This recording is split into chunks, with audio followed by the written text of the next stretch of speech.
សម្ដេចបវរធិបតីហ៊ុនម៉ាណែតបានជួបសួរសុខទុក្ខប្រជាពលរដ្ឋជាង 1,200 គ្រួសារដែលបានជម្លៀសដោយស្ម័គ្រចិត្តទៅកាន់មណ្ឌលសុវត្ថិភាពវត្តពោធិ៍ 5,000 ដើម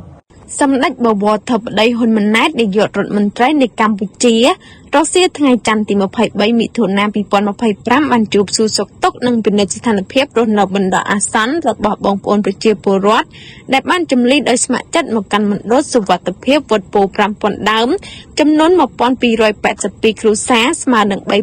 3,850 នាក់សម្ដេចបវរធិបតីហ៊ុនម៉ាណែតក៏បានថ្លែងអំណរគុណដល់ថ្នាក់ដឹកនាំមន្ត្រីរាជការកងកម្លាំងប្រដាប់អាវុធទូទាំងខេត្តព្រះវិហារព្រមទាំងស្ថាប័នពាក់ព័ន្ធទាំងអស់ដែលបានយកចិត្តទុកដាក់ជួយសម្របសម្រួលដោះស្រាយទុក្ខលំបាកដល់បងប្អូនប្រជាពលរដ្ឋដែលកំពុងទម្លាក់ខ្លួនមកពីបណ្ដាតំបន់ប្រឈមហានិភ័យតាមបណ្ដាព្រំដែនក្នុងភូមិសាស្ត្រស្រុកចំខ្សានមកកាន់មណ្ឌលសុវត្ថិភាពនេះ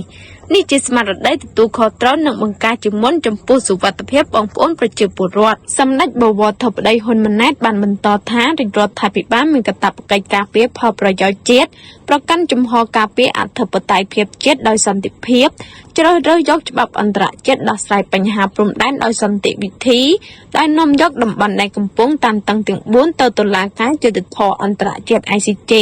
ដើម្បីដោះស្រាយបញ្ហាព្រំដែនឲ្យបានចប់ជាស្ថាពរ